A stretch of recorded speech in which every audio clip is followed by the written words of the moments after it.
Hello KID crew and welcome to this month's Table Talk. We have a lot to get to. Believe it or not, the race to the White House is just under 3 months away. So many big developments and we are going to break it all down right here. A great big thank you to Gandolfo's for providing our lunch today. We appreciate them. And then Table Talk is powered by our friends at Grand Peaks Prime Meats. So check them out if you have not yet. I'm a huge fan of their steak bites. Their steak bites are the sous vide, so they're pre-cooked. They're tender, perfectly seasoned. You can throw them on a grill for a few minutes or throw them in a pan. They provide a lot of quick dinner options, which I love. You can throw them on a salad. You can make shish kebabs, stir fries. So a big thank you to Grand Peaks Prime Meats. And we're going to be giving away to one of our incredible thought leaders. We're going to do a drawing for a gift certificate to Grand Peaks Prime Meats, so they'll be able to check it out. Right now, I want to start off by just having our incredible panel take a moment and introduce themselves. They'll just kind of share what's near and dear to their heart, and then we'll get down to the business of driving this conversation. Thank you for joining us, and of course, be sure to comment if you have questions. We would love you to participate as well. So we'll start right here with Mike. Thank you. My name is Mike Colson. I'm the chairman of the Bonneville County Republican Party. This is probably about my third year in being involved locally with Republican politics. And I think we've got a very interesting race that's shaping up the White House. The kind of things that we've seen happen over the last couple of months, I don't think anybody would have predicted that. And that, I think, is going to get a lot of people out to the polls. This is a very important election, and looking very much forward to helping also our local candidates be successful so that we can keep our area Republican and keep Idaho great. Thank you. All right. Thank you, Jolene. My name is Dave Lent. I am a local person, raised in Shelley, live in Idaho Falls here and have for many years. I was just elected, at least in the primary, to my 4th term in the Idaho Senate, where I serve as chairman of the Education Committee and also serve on the Joint Finance Appropriations Committee. My primary interests generally are education and energy. I spend a lot of time in those two sectors, so that's where I focus a lot. So as we look at the presidential race and the politics in general, those are two that really stand out to me and I try to focus on. Yep, Medlir Mema. I'm a professor of political science and international law here in Idaho. I'm also the director of a research program in Brussels, Belgium, on AI and global governance. Originally from Albania, I'm a U.S. citizen and resident at Rexford, Idaho.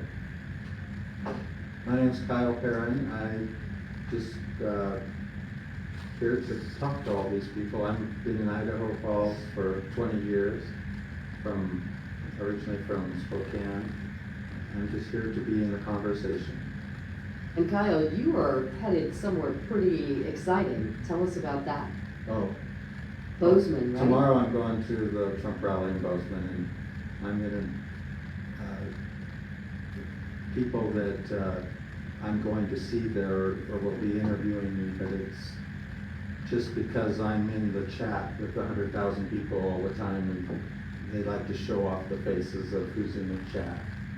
It won't be political, just part of the RAV family with the real American voice. I don't know if I can say that here, but You can.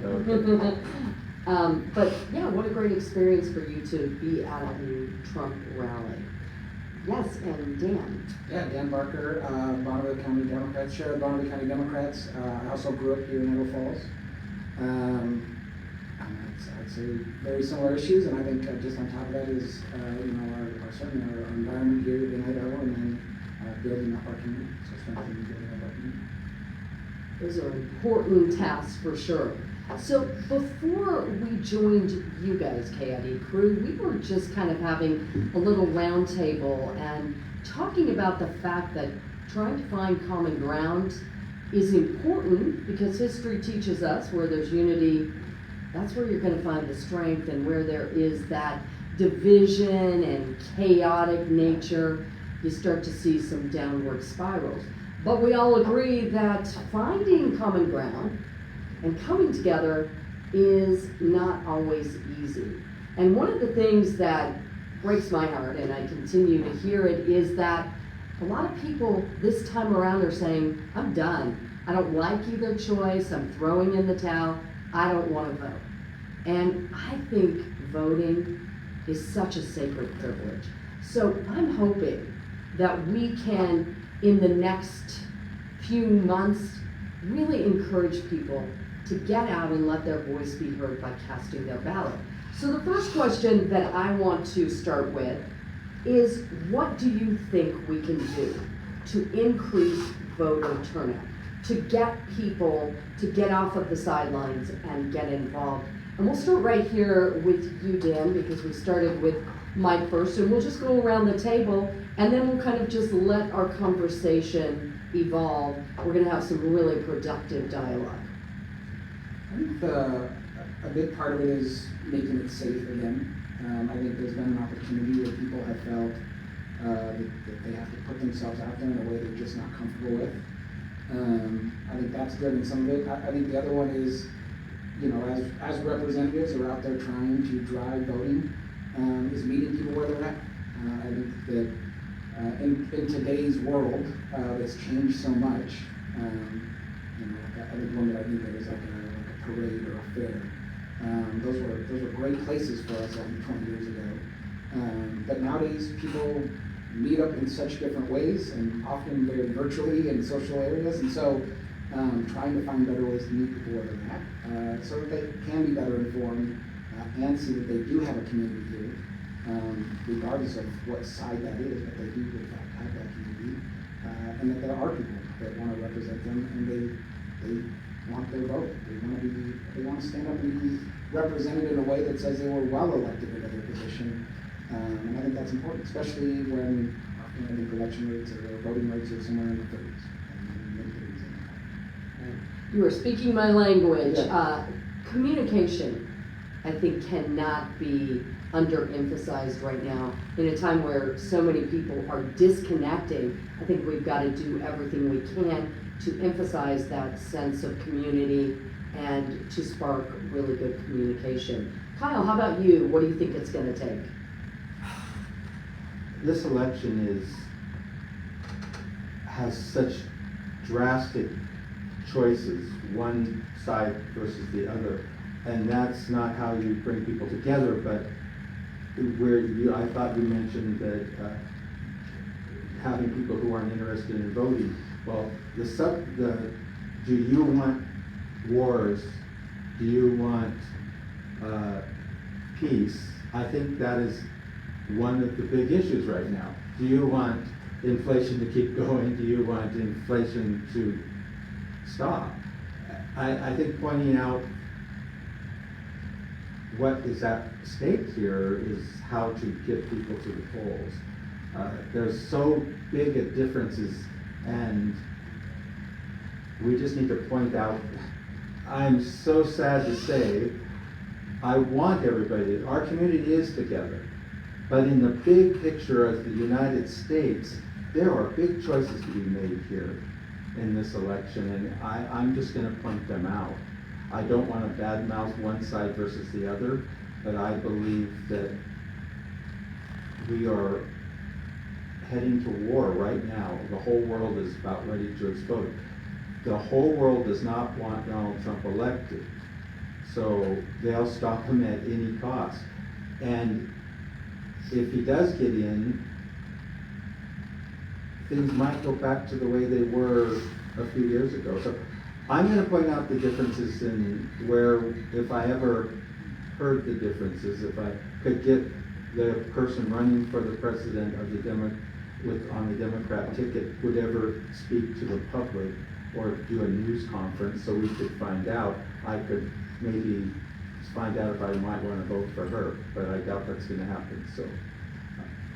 Well, I love, Kyle, that you're pointing out that our community really is in kind of a unique position because I believe we can lead out and be a really good example to the rest of the country in terms of, you know what, it's okay to disagree, we can have the hard conversations, but we can do it with respect.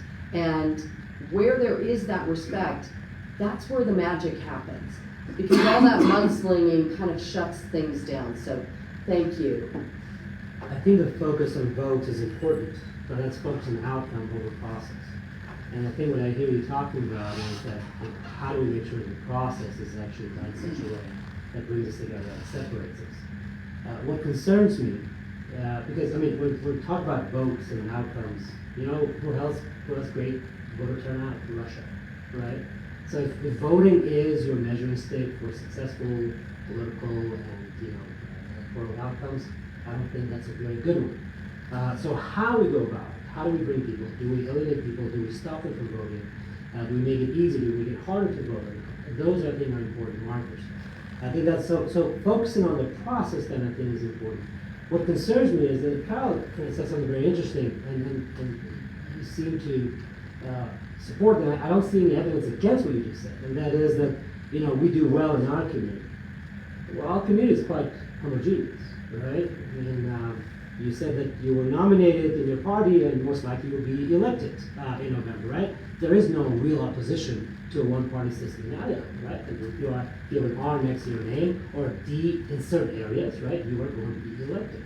And so there's a question of then what responsibility do we have in terms of how do we make this political conversation more inclusive?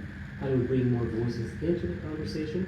I think that's one important aspect. And the other one is, and I'll stop with this one, there's always this amorphous they that are the problem, right? They don't want A or B to come in office with the strong parents, right? And they don't want this, but we're okay. And I think that we need to start looking at ourselves. I think we need to start looking at how we communicate, we within the community, how I communicate within the community. What role do I play? It starts from the bottom up. I know that there are big divisions at the national politics level, but most issues are local, right? And most decisions are made locally.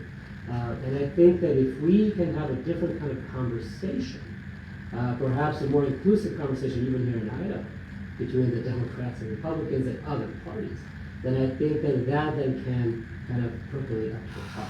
So I think that's an important part of that, because it's very easy to say, you know what, we're doing okay if it wasn't for the other people, you know, in other parties, in other counties, in other states, in other areas. The fact of the matter is that if we look at a lot of the indicators, I've studied ethnic conflict and, you know, civil wars for a long time, and if you look at a lot of indicators across the American society, if I just remove the United States of America from right as a tag and just put any other country, right, those indicators would be really worrying for us. Like, we would be very, very worried about what's going on right now in the United States. What's happening right now here. Okay? And so I think that's an important thing to think about, instead of just worrying about what they will do, is worrying about what we can do, because I think this is the only thing about we can control. So process over outcome, and let's take ownership of the problem rather than push that out to some other amorphous entity that, you know, we can just throw all kinds of mud at. But at the end of the day, we're not going to solve that. Well, it's music to my ears that you're talking about having more conversations that include people from all walks of life, and really that's where Table Talk was born. I really wanted to bring people with different opinions to the table so that we could have conversations about those issues. I also love the fact that you were pointing out that it's about accountability. And as you were talking, I was thinking about that Michael Jackson song, I'm looking at the man in the mirror. But there's some truth to that. Yeah. It's easy to play the blame game, point fingers, but if we all kind of take some accountability, that goes a long way. So thank you very much. And Senator Diglett. Thanks. First, let me just clarify. The reason I will probably be elected is because there's not a Democratic opponent. not trying to be prideful or anything. Oh, no, I'm sorry, we got started on the I wrong. hope I didn't come That is across. not what I meant. I don't feel that way at all. The question is, why is it no Democratic Republic, right? And you can say the same thing, across the country, there's a lot of very uncontested, right? It's interesting, as an elected official, I do feel that responsibility that I represent everyone in, all 53,000 or whoever, whatever that is. And I can remember one time I even went to one of the Democratic meetings, a monthly meeting, and answered questions. And they asked me questions, we had a very frank discussion. I thought that was a healthy exchange. It helps me understand more the position, lets me gain more respect. I can respect that, which kind of brings me to my point about, we're asking, what can we do to get them out? We can flip that over and say, what's keeping them away? And and from an elected person's perspective, what keeps them away is the lack of civility and the negativity that just gets infused into our culture. And what we have come to accept as okay. I think what voters are hungry for is old school stand-up leadership. People who will stand up on issues and say, I try to represent the common good of the people, not necessarily this particular slice or this slice or this slice or what I'm told here or here or here. As a representative of the community, that's a different perspective than a lot of people have. And I think it's the way to go. But for me, the way you get people out is you try to be a stand-up person. You understand the importance of all issues. I mean, sexualization of our children in schools is a very important issue. But I think there are other issues that we also have to keep our minds and eye on long-term, like energy. When we consider that we haven't built a new nuclear reactor, we started up 2 in the last 40 years, and electricity is the core energy source of our culture, and go try to build a new power grid. We're proud in Idaho, 50% of our electricity comes from hydro. Go try to build a new one. Go try to build new transmission lines. China has 25 commercial power reactors under construction right now. And their plan is to bring a new commercial power unit, full unit online every 2 months. So when you think about what that does to their standing in world power and dominance versus we're struggling with, we can't even, because we all came through a period of time when it was not in my backyard. And that greatest generation who stood together because they had to, understood the concept of common good. Case in point, we have to understand that nuclear power is a very viable source. The world is moving faster than we are with it. And we're still putting our feet down, dragging it because we're concerned about the hazard, when in reality, that hazard does not exist and it's been managed in a way that makes it a very reliable, safe source of energy for us. So for me, we need to go back and focus on the fundamentals of our culture, what made us great, and those things are understand the common good, understand that compromise and collaboration are the process. It's not my way or the highway. I'm not the only king in the ship here. I'm not the only captain. The way to get good governance, which is a great concept, good governance, is you bring people together, you work. You look at the way it's set up that way, right? Senate, House, it's set up that way. So, anyway, for me, I think we have to go back to the things that helped us be successful as a country.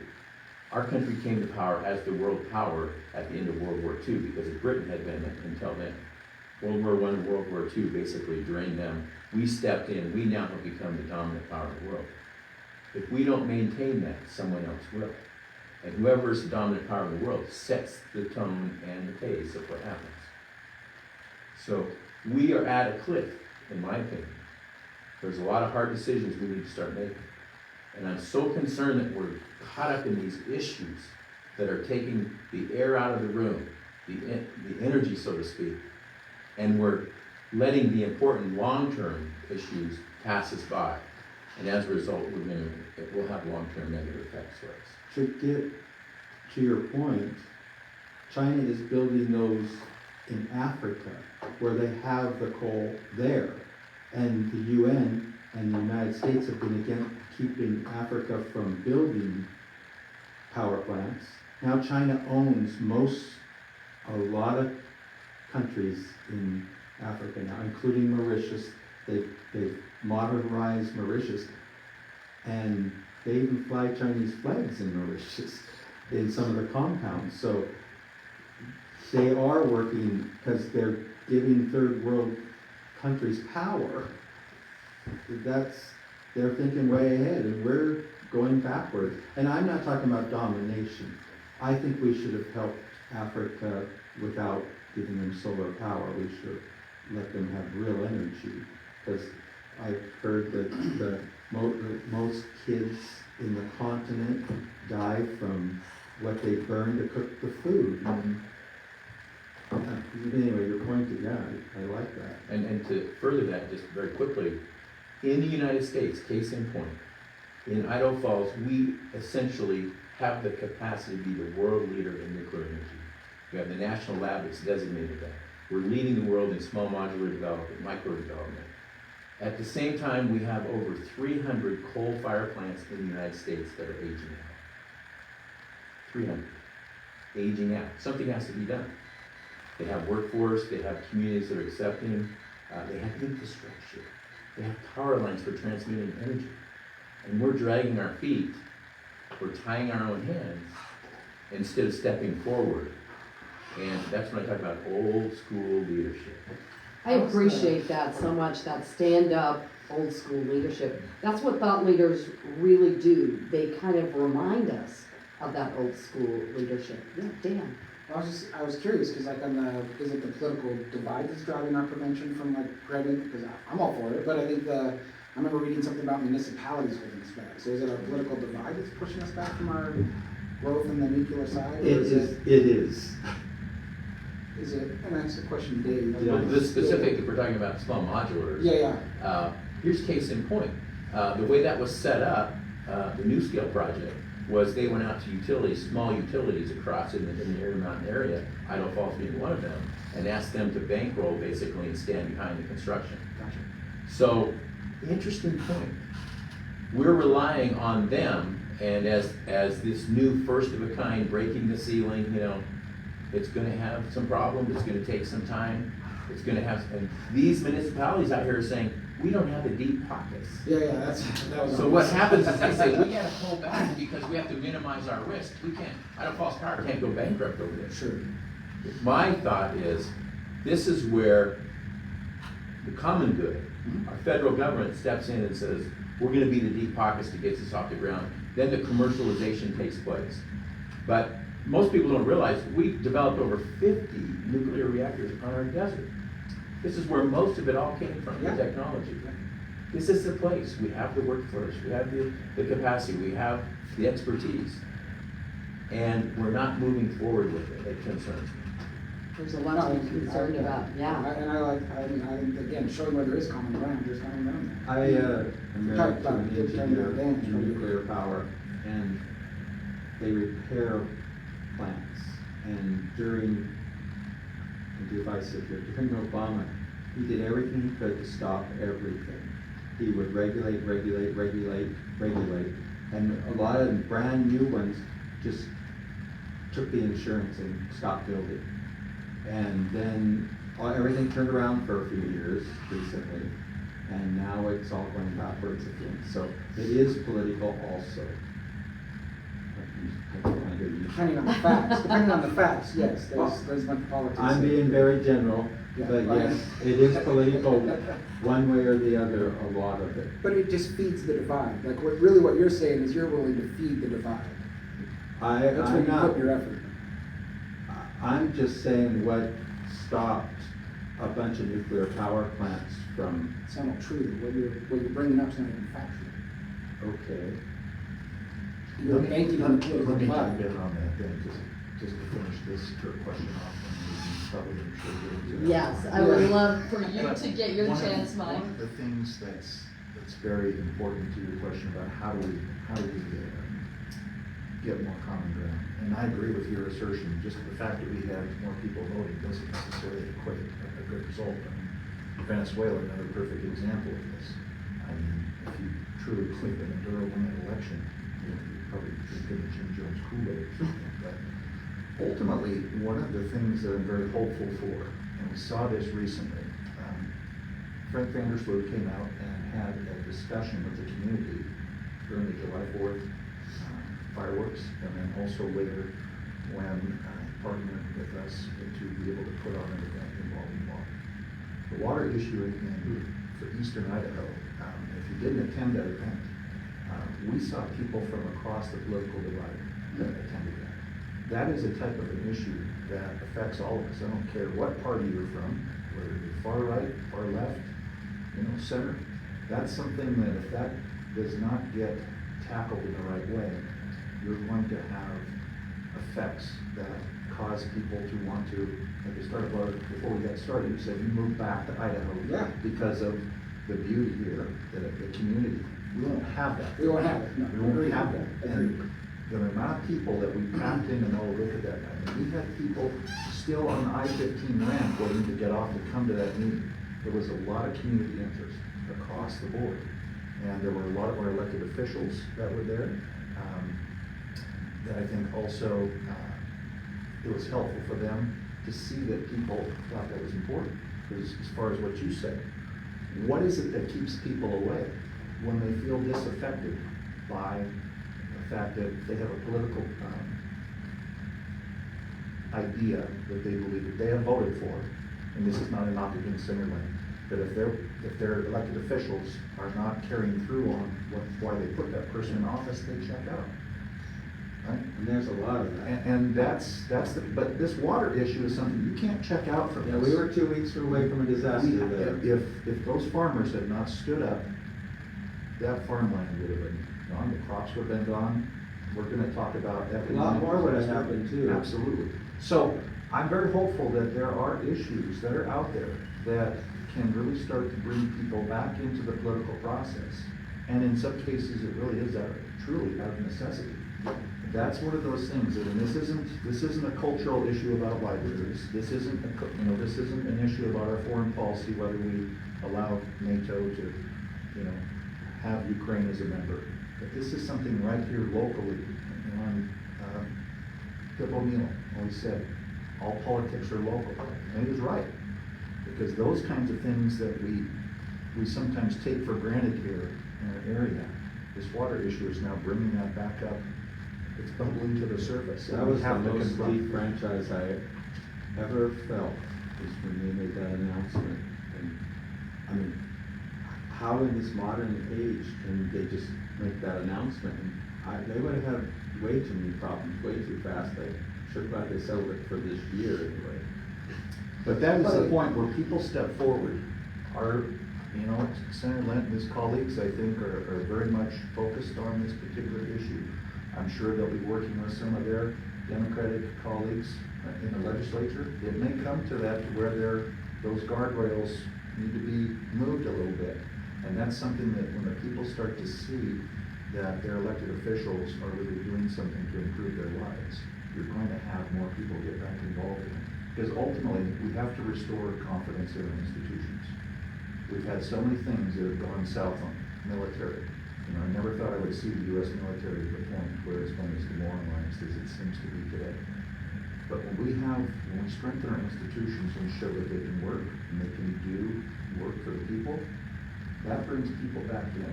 And we're not going to have as much of this, people wanting to go off and let's start a civil war. That's very dangerous talk, but it's a reality. But if we can find these common ground issues, I really strongly believe that water is a vital one. But notice that's a local issue, right? It is. It is. When Tocqueville comes It from- helps for us in eastern Idaho in general, but you're right. And when Tocqueville comes to the United States and he's trying to figure out, what is the essence and genius of the American society, right? It is the public forum. It is the public square. It is this local issue. And that's what I mean is that oftentimes we get so just fixated with national issues and that we ignore what we just under our nose, and I think things that actually have solutions that go beyond politics, right, and they bring extra people together. And so that's why I think the call here is, let's just focus on what's local and we can actually do and control. And I think that's an excellent example. And if there are issues, another one, people may have different issues on that. I'm happy that you guys see eye to eye on that, right? There are some national elements to that because if people feel like, you know, the environmental kind of like climate change is impacting everything around us, and by the way, water is connected to climate change, right? And so why is water such a big issue now and shortage of it, not just here, but in Utah and other places? Well, climate change, putting aside whether man-made or not, right? Clearly there are changes happening, and so how will that affect us and how do we anticipate that? And then is nuclear power an answer to that? Those are big questions, right? And those are national questions as well as you were hinting at. But there are a lot of local issues that can make the solutions too.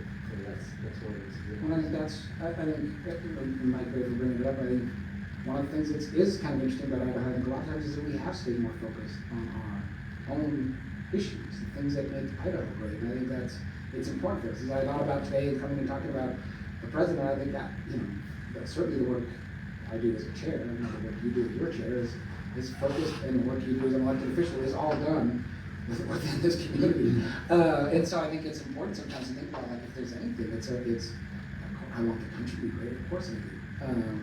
But I think most times, like, I can't influence a country by myself, and so we do that through voting what we do. But I think it is important that we stay focused on what are those local issues. And I think, you know, one of the things Mike talks about is traditionally, one of the things I think we have been good about, if you look back at the history of Idaho politics, and certainly when there have been Republican leaders and Democrat leaders, that when it really comes down to it, when it's a big issue that's going to affect the lives of all Idahoans, we have found a way to come together. Now, I think what's probably fair to say, many of us, it's probably been tough for that to happen.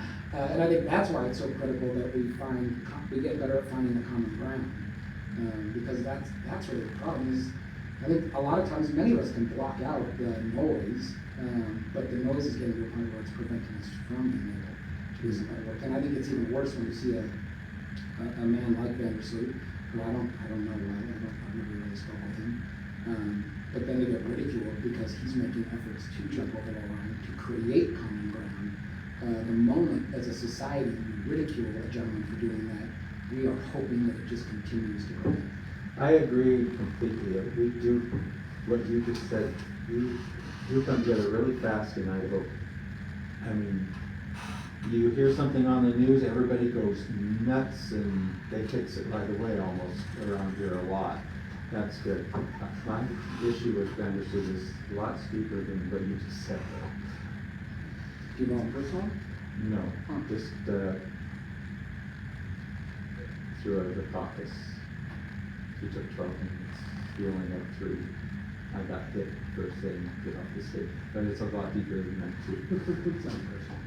Well, I would just add to that though, he did step forward. He did provide the opportunity for that's the things that we need. Yeah, I agree.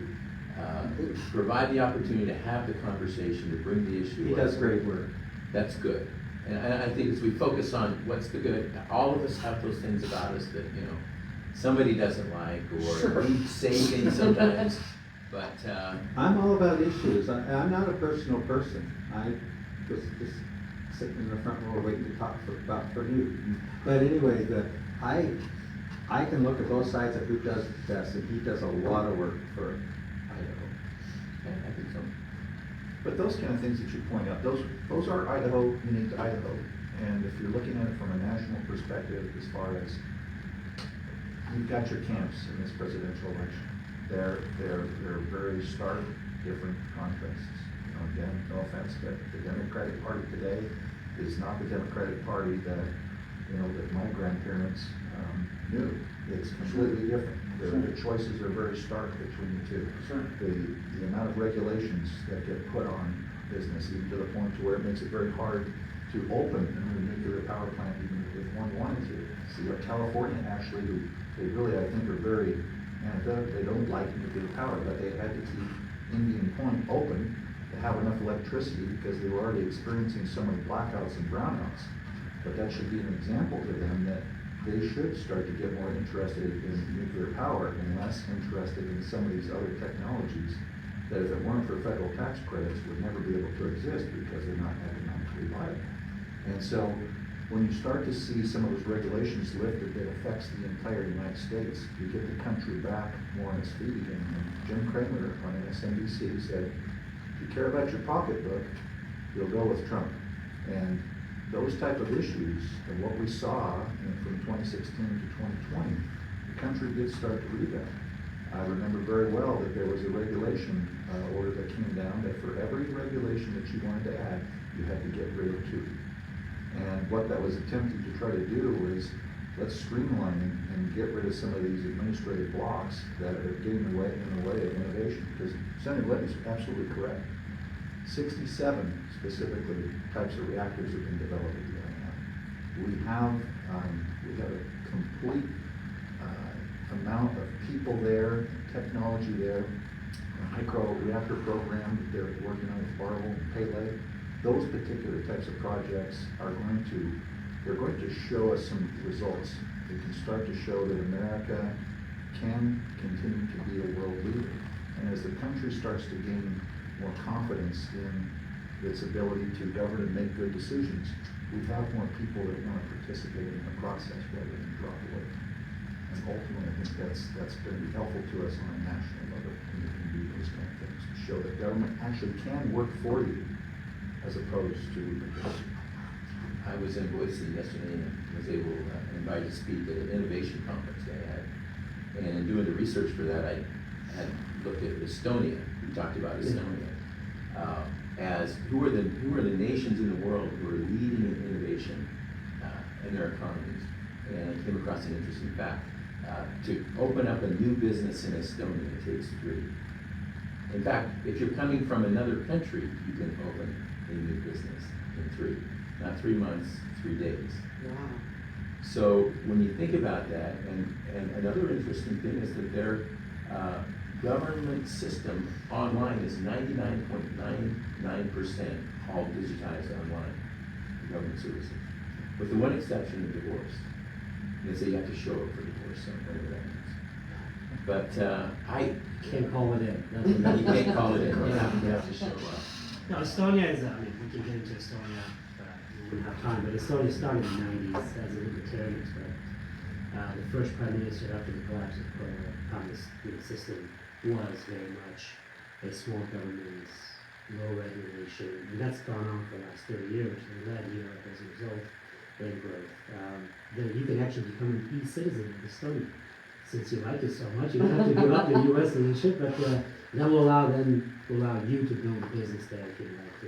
Wow. So that's a small country, right? There's other examples like that. Slovenia is another example in the Balkans, not the Baltics, so it's a different region. Israel, of course, another example. 9 million people, and I was there in 2019 in Haifa, and I mean, it just looks like Silicon Valley. It's just this amazing, tech center, right, the world. Many of the innovations that we use actually come out of Israel, Tel Aviv and Haifa.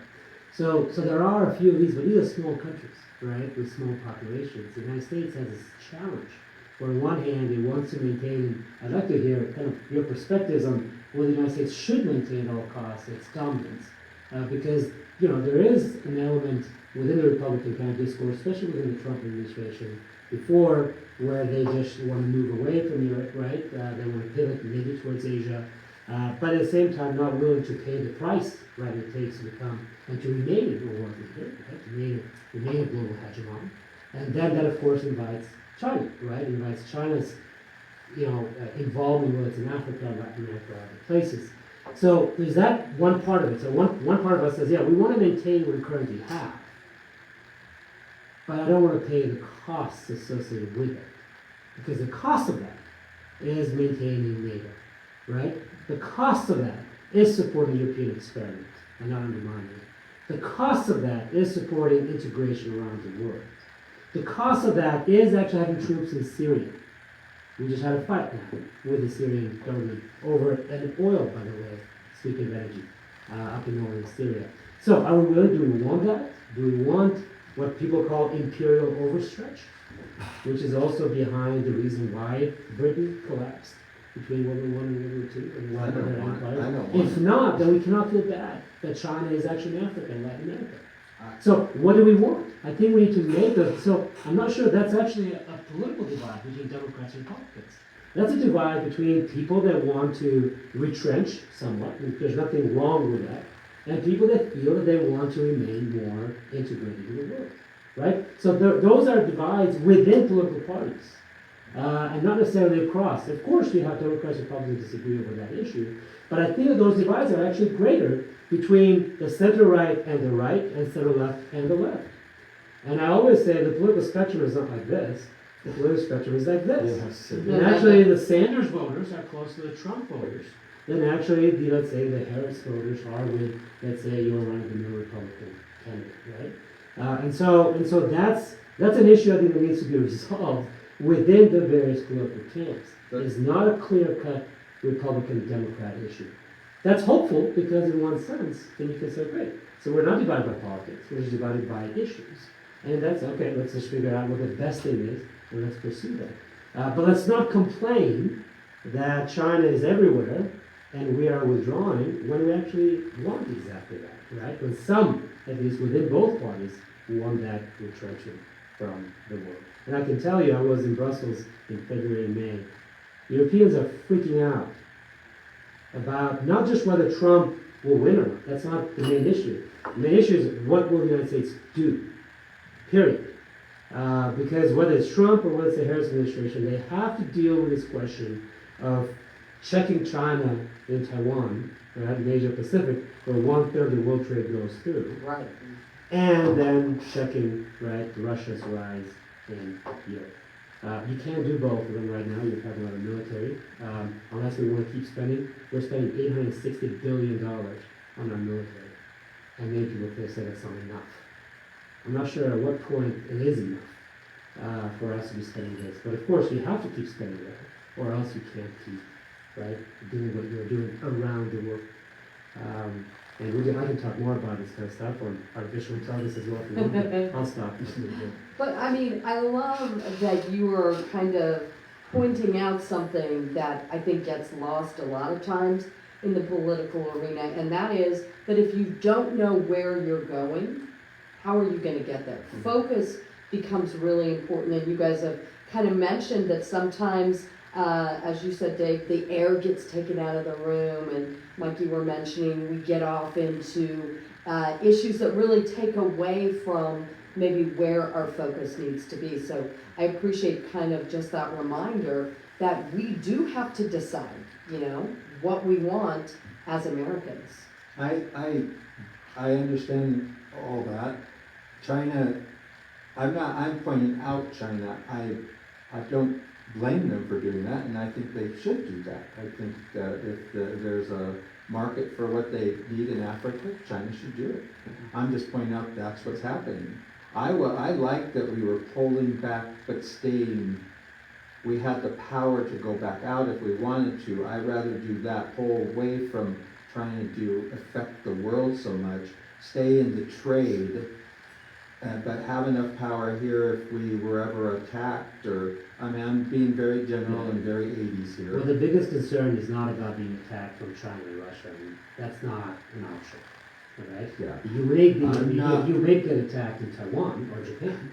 We And the already question are is- attacked But right now. But what we're talking about, I'm talking about it conventionally. We've got many people in this country right now that are just waiting to hear the order to do it. I mean, we have millions of people that crossed our border, and that is a very big issue right now. And that is, what is it, 15% of Idaho Falls may not be legal. Well, That is so far from true. okay. But we have, they're actually getting to vote in North Carolina and Georgia. I just saw a reporter go through a place where the government pays for a big complex. And they went door to door to register the illegals that live there. And every one of the buildings is illegals. And they asked them, can I register you to vote? Because we already voted and we already registered. 14% of all of them in the ones that this reporter went through, 14% of them illegals have already registered to vote in Georgia and North Carolina in those complexes. I mean, there's 1,000 units, or 500 units. The Secretary of State of Georgia is what? Is he Republican or Democrat? That's a good question. He says he's a Republican. I just want, look, that's a different issue I actually want to get into. You guys can talk about it. I can talk about I'm done, but there's all big issues that are important, It that are divisive. is important to think about, when we talk about immigration, we talk about issues of border control, right? Which is essential. I think for a country to deserve sovereignty, it must be able to control its border. And I personally think that the Biden administration's policy on the border has been disastrous, right? So that's an issue. There is an issue of possible terrorist threat coming across the border. Just 2 months ago, we actually captured some people that came across the border from Central Asia that did not have very good intention. We also have reports of people coming from both Russia and China. Most of them actually come from Hong Kong and Russia, so they're coming, in a way, running away from authoritarian regimes. But I'm pretty sure that those regimes, right, whether it's, again, the Chinese government or the Russian government, made instrumentalize some of these people, right, to keep tabs, because China is mostly monitoring their own population, rather than. So I think that we can separate reality from fiction. The reality is that we do have a big problem. The reality is that it is a security concern, but for different reasons than one you just pointed to, right? And the reason is, again, if this is Chinese, well, because again, with immigration, you don't have this. It's not a military. You don't have a top-down organization. Now, if you go down that path, I can't follow you. That's a different conversation. But the fact of the matter is that yes, can it be instrumentalized for different reasons? Of course it can. Will it? I'm less confident about it. But I think to get back to kind of to talk a little bit, and kind of when Mike started a little bit a while ago, is that and Dave as well, the leadership piece is cut drives a little bit. And I think to be fair, the president holds certain powers that he does, but does not drive all of the decision making. And I think since we're talking about immigration, there was a pretty good proposal for immigration. No, there was not at all a good proposal for immigration. But it was fake. So there was the proposal, and it was shot down. On top of that, when you think about decision making and people driving, I think the reality is the Inflation Act, the CHIPS and Science have brought a ton of money to Idaho. One of them, a huge tax credit that went to the site. One they had been fighting for a decade. But our Republican representative voted against it. And I don't think that Trump would vote for those or help push it. And I think what's important, to get back to my leadership issue, is what he doesn't do, what he won't do if he's elected, is create common ground. I think if anything, he's proven where he puts the efforts in to create the opposite of that. Not true at all. And so I think that what's important to consider is when you say leadership, right, and one thing we haven't talked a ton about is character. And not to say that we probably couldn't go pick people apart, but I think it's easy to tear apart the character of one of those candidates. Yeah, Harris is just horrible. And so, I think just to be fair on the leadership side, and just to say, from a Trump versus Biden side, Biden has pushed a lot of legislation through, and some of it legislation that is not all left agenda. And I think it's important to look at people getting stuff done is something that we should consider as we elect officials. Because the reality is the president himself isn't making decisions by himself. He does it through the separations of powers that exist. And so I think it's important to consider, who's going to be there and lead, much like you're all saying, versus who's going to be there to just create the ride, or, which I appreciate you calling out early on, is only there to represent some. Leadership is really important right now because the stakes really have never been higher. And I want to kind of go this direction a little bit. Just before we came in here, I had the chance to chat by phone with Fox News Radio's Ryan Schmelz. He's on Capitol Hill, kind of has his pulse on everything. And the power rankings are in, and they reveal something pretty interesting. It goes along with what you were saying, Mike, regarding Kramer saying, hey, if you care about your pocketbook, you gotta really look at that and vote for Trump. And interestingly enough, the economy came in number one as the issue that Americans are really, really concerned about. The border was number two, abortion was close, but the top two were the economy and the border. And so I think that we have to remember that those are issues, the economy, it really, as you mentioned, if you want people to be involved, it's gotta matter to them. The economy is something people feel.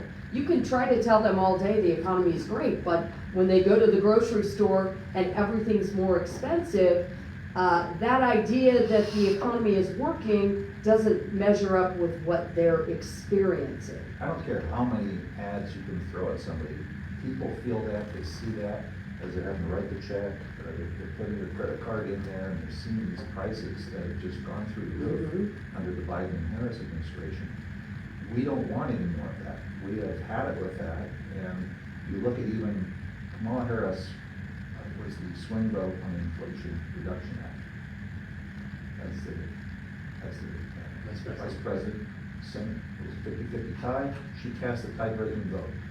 How has that Inflation Reaction Act worked out for us? I think every one of us, even in this room, if we were being honest about that, your point also, what you just said, people feel that. Right. They see that. And for the border, we could get into security issues, but even in the border issue with immigration coming in, both legal and illegal, that has an effect on people's wages, has an effect on their ability to get jobs in some sectors. People also see that, and so you're starting to even see Housing costs. Housing costs is a big one, but you're starting to also see a lot of other support start to move away from the Democratic Party. For example, Latinos for Trump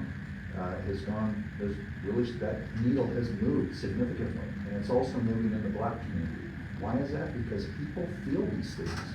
The reality on the ground in places like Detroit, Michigan, Milwaukee, Wisconsin, these battleground states, these people see this, they feel this. You even had at the Republican National Convention, for the first time in as long as I can remember, a Teamsters president come and speak there and said he was in favor. The unions even are feeling this pinch. They're starting to move too. And so these issues are becoming very important for a lot of people. And that's what generates more people wanting to get involved in the political process.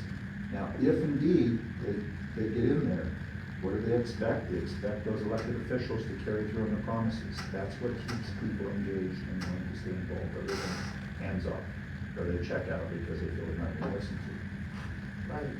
There's a lot of that checking out that has gone on, but now we're at a point where I think the common ground that everybody can agree on is that we need some positive transformation. The difference comes in as to how that transformation should really happen. But I think every person in this country, if they're truly honest with themselves, they're gonna recognize that we do need to pay attention to some of those key issues that are on the hearts and minds of Americans. And it is something that is going to be decided in a lot of cases by those battleground states. The other thing that Ryan Schmelz from Fox shared with me regarding the power rankings is that we have obviously a much different race right now than we did a month ago. There was a real big difference between Biden and Trump, but now the numbers are in, and guess what? It's neck and neck.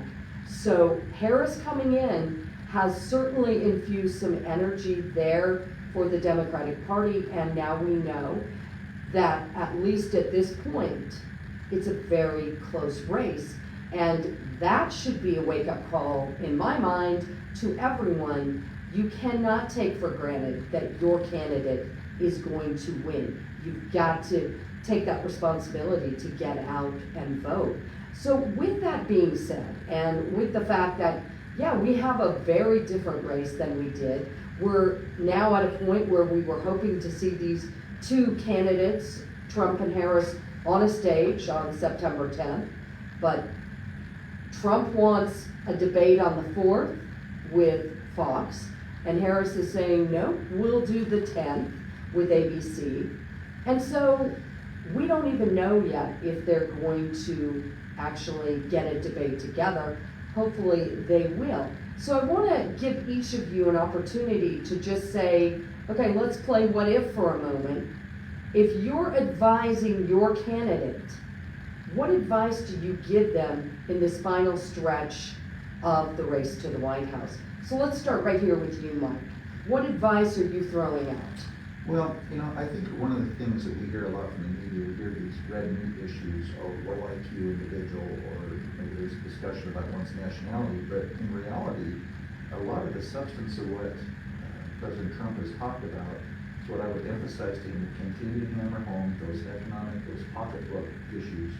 I think obviously people do care about the border. They see the result of those policies has not been positive for the country. And that's, security issue aside, it's an economic security issue for a lot of Americans that makes a difference. So I would encourage him to continue to also call out some of Vice President Harris's positions, because I think right now she has enjoyed a bit of a favorable boost, because you can't, anybody besides Biden is great, but ultimately, even in the 2020 race, she was the first one out. She had less than 1% support. When you look at it, she's never had any actual delegates vote for her yet in this, although they're going to do what they're going to do at the DNC.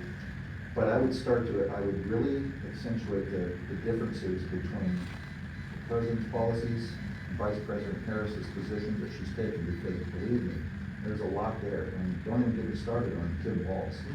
I mean, I can't even imagine that, I mean, you have somebody that leaves their battalion when they're getting ready to deploy to Iraq. I mean, I'm sorry, but frankly, that's cowardly. And Don't do that. when you start to go down those Don't particular do roads, that. That's it's not- important. that's It's not- important though, because there are a lot of people who serve this country and served it honorably. He served for So they 25 did years. 25 But years. ultimately, those Turn retirement 6 months before differentiations his retirement. between these candidates is where I would tell them to put that, because behavior matters. We talked about character, let's talk about character. Nobody's perfect in this race, I agree with that sentiment. But we have to differentiate the kinds of decisions that these people made when the going gets tough and they drop out. We've got to consider that. Is that somebody you want sitting in a position of power? So that favorable balance, I think, is going to fall away as these issues are brought up. And we learn more about these candidates. Well, I'll tell you what, I think that's fantastic advice for any candidate, because I think Americans right now are a little bit tired of the sideshows and the mudslinging, because we recognize that this is a moment where we've got to get serious. So I believe, and I've said this on the show before, whichever candidate is able to stay focused, get out of the weeds, and speak to the issues is going to see some momentum. So thank you. And Dave, how about you? I think you said it very well. As I think back on the last election when President Trump lost, for me it was in that debate where he was over the top. And I think this most recent debate he had with President Biden, he was much more metered, stuck with the issues better, and it came off much better. So I think this time around, same thing we've been saying here, stick with the issues, don't be over the top on attacking people, just stick with the issues, the things that are his strengths, and I think he'll be fine. I just add to that, with the inclusion now of the new vice president candidate on the Democratic side, that divide seems much more clear as far as perspective on issues for me. That seemed to kind of. I don't have a candidate in the race. I'm very happy to criticize either of them. Like I said, there was issues that I have with the Biden administration, issues that I have, I think, with Trump. And I think we all agreed, and we said this in the beginning, that's why I apologize for interrupting while you were speaking, because there are more important issues. So you're saying, I mean, his selection, Tim Walz's selection, makes clear what the priorities of this administration, the higher tax administration will be. And I think that there's a lot there, right, to disentangle certain voters from the Democratic Party without getting into these kinds of things, right? Where somebody serves for 25 years in the National Guard and then decides to run for Congress, and of course you have to, well, in his case, made a decision to go back. You can't go back and be like, well, I know exactly what he was going through, or he was afraid of happening. there are people that actually are not voting for him, that are friends with him, that are saying today that, no, that's not why, right? He's an upstanding guy. I don't think it's a winning issue. I think they won with John Kerry because back, with switch votes, with John Kerry. But because he was a presidential candidate, he's a vice presidential candidate. I don't think it's a winning issue. It just makes Republicans petty. The same thing, Tim Walz. It's cute for you to reference the couch or other kind of thing, but actually it's a bit gross, right? And don't get into that either. That just kind of silly. And so I think that in either case, I don't think it's important. It is very important that we deal on issues. I think it's a very clear divide on issues, and there are a lot of and there's different divide on or how you move forward in terms of those issues. And then people, I think, can make a decision. But I'm going to go back to, I think, what we said. We live in Idaho, right? We are not one of the battleground states. What's going to motivate someone in Idaho to vote are not going to be the Trump versus Harris campaign, but are going to be local issues. And so I think that let's talk about those issues. Let's be motivated, I think, about what brings us together. And let's just kind of propose, I think, solutions to those local problems, local challenges. And I think, thankfully, we don't have to deal with commercials and ads, buy out people in Wisconsin, Michigan, and I guess Nevada and Arizona. I guess we've got neighboring states as well. But we can deal with local issues and not worry too much about what's happening. Well, you bring up a great point, and that is that our circle of influence is certainly strongest right here at home. And so we have the opportunity to really make a difference. And Kyle, how about you? The honeymoon is already over. The polls in just this morning are already backing off of Harris even being close. But I despise, like when Anthony Weiner got in trouble for talking to a 17-year-old girl, that they got rid of him for that. Well, they should, because she's a 17-year-old and he's doing... Okay, they should. but him and Paul's not doing what his thing. He has a record in his state. He had Democrat Congress, and he got everything passed. So we know everything about him.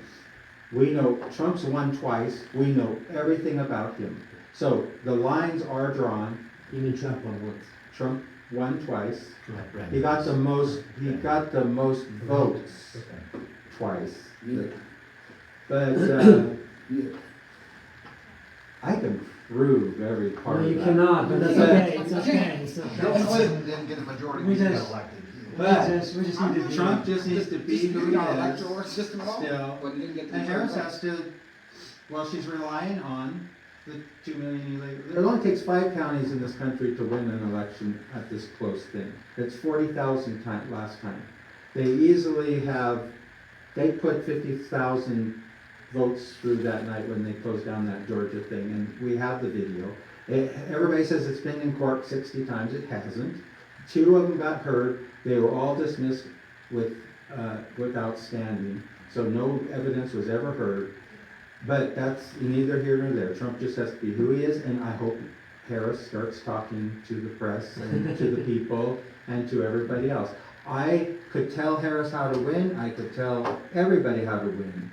My mind sees systems. I don't agree with what she says, but I could help her win. But one of them is she has to talk. No, she actually needs to not to talk.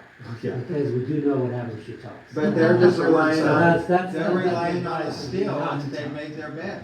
They're just gonna lay low and, well, this VP may not make it though. There's a lot of discussion for sure. I think it's great advice. Be who you are. Because, you know what? The word of the year was authentic. And I think that gives us a glimpse into the fact that in this time of AI and deep fakes and misinformation and disinformation and people disconnecting, America is looking for authentic. Can I say something about that issue of misinformation? Yeah. Because I'm currently actually drafting a report. Oh, you are? On Nice. the issue of misinformation and the issue of artificial intelligence in this. And this is a big takeaway. And that is that this question of misinformation, disinformation, and the impact of technology on that is blown out of proportion. And I say that because I think that, and I know that you're watching what's happening in the UK right now, one of the concerns that I have is the chilling effect on free speech. If we label anything misinformation and disinformation, I'm looking at the left here on this issue, Mhm. right? Governments across the world, the United States, especially the West, the United States, also in Europe, NATO has a foreign misinformation office, the US created one, the United States did under the Biden administration. And the concern that I have is that somebody's misinformation, disinformation, is somebody's actually implementing. And we have to have better ways, more objective ways of actually telling what is and what is not misinformation. And I think X, actually formerly known as Twitter, has a way of doing this with community notes. I am really concerned that the more we talk about misinformation, disinformation, and the impact of AI, especially when it comes to elections, that the more we actually shut down free speech. I have seen no evidence between September of last year, with Argentina being the first elections, the first AI elections, to today, of the impact of AI in elections. Zero information. That is. I've seen a lot of rhetoric. I've seen a lot of there's debate. a lot of that. There's a lot of misinformation, disinformation in general. PSYOPs, as they're otherwise known, right? Iranians are doing that across Europe, and they're also doing that here in the United States as well. The Russians have done it for the last 50 years. But nothing specific to these emerging technologies, the impact of artificial intelligence. And I say that because I think in the coming days we'll hear a lot more of this, and we're going to use that as an excuse to shut down free speech. Like I said, I've seen this a lot more happening on the left and on the right. But that concerns me because I think it shuts down free speech completely. And that's why I want to say this. That's a big takeaway. There's no evidence for it. And I'm not the only one. There's reports on this issue as well in the UK as well. So we need to push back against these narratives of misinformation and disinformation amplified through technology. Well, I'm glad that you brought up free speech. We've certainly seen a lot of assaults on free speech. As a journalist, free speech is really important to me. Right. And when we start whittling away at it, there are ugly unintended consequences. But, I think we have to keep our eye on all of that because it does present the possibility for people to use it in a really evil way. So we have to balance that But free speech. notice what you said. The vector here are the people. It's not the technology. Right? People, kind of like people the- are using misinformation, disinformation. And then you can educate people on what we can stop spreading a lie. We can stop spreading actually half-truths. We can stop. We can make that choice. Right? And I think that's the most important aspect. And we can keep speaking the truth over Sure, and over of course, again. of course. Well, and it does kind of come down, as you're saying that, it makes me think of the fact that, you know what, you cannot legislate a change of heart. So, real meaningful change is born deep within the heart. All the laws in the land aren't worth anything unless people take it to heart. It kind of goes back to what we've talked about, being engaged, really tuning into what you feel. I mean, the same is true with the Second Amendment. Guns don't kill people, people kill people. So People I with see, guns. yeah, people with guns, yeah. But if they don't have guns, sometimes they find other ways. Sometimes You they know, burn down I schoolhouses. mean, yeah, or Nobody's knives. locked We've in. seen knifing attacks. We've seen a lot of things. So I think we do have to look at getting to the root of the matter. But with this emerging technology, I think it is important to, really learn as much as we can, lean in with that curiosity. So Dan, I want to get to you so that you can kind of weigh in. What's your advice? I think I mean, I agree with the sense of like Idaho's not the state that's going to determine that anyways. So I think it's important that certainly here people stay focused on the issues that are Idaho issues. If I were giving anybody advice, I think it's a lot on what was just shared in the sense of like what we have to stop doing is tearing apart Americans for being Americans, whether it's veterans or whatever that looks like. I think the other one is allowing people to spread misinformation, like 15% of our residents here in Idaho Falls are illegal aliens. I think as a community, those are the things that we have to start enforcing and creating accountability amongst each other. I'm a bit uncomfortable with the enforcement part because I Well, would fight to the last and of course, blood yeah. for Kyle's right Yeah. to actually say that. And I don't want to, And I so don't I take think rights. that's an important So enforce thing. probably not the right word, but I think is stand up and be willing to be those people that stand up and help, show where that misinformation is at. But I agree, like I'm raised by a press person, so I have no problems with freedom of the press. I think it's important. Absolutely, because the answer to this really is not to shut off speech, it's No. to have more speech. And a great example of this is over in England.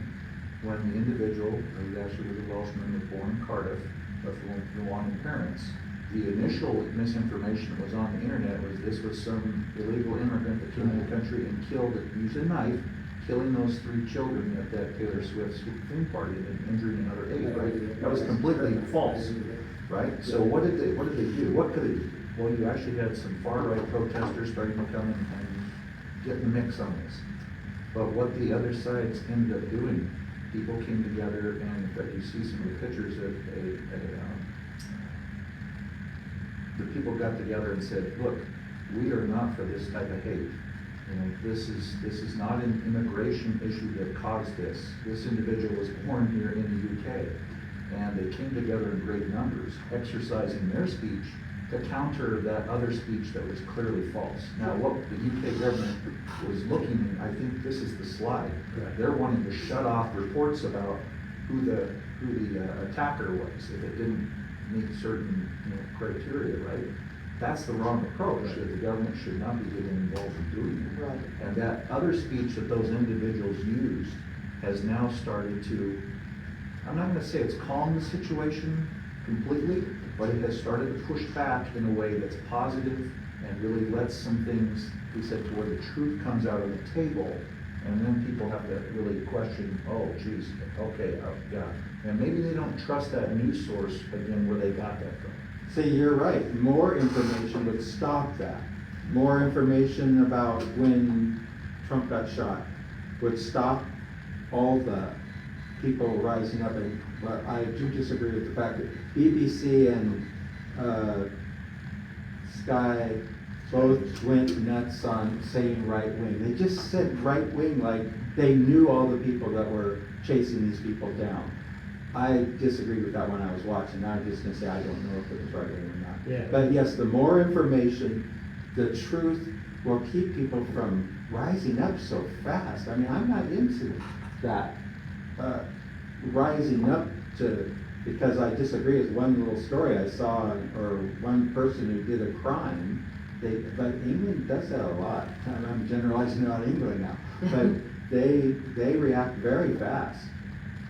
We have the opportunity, I love that you kind of brought that to the table, to use our freedom of speech to kind of speak out against things.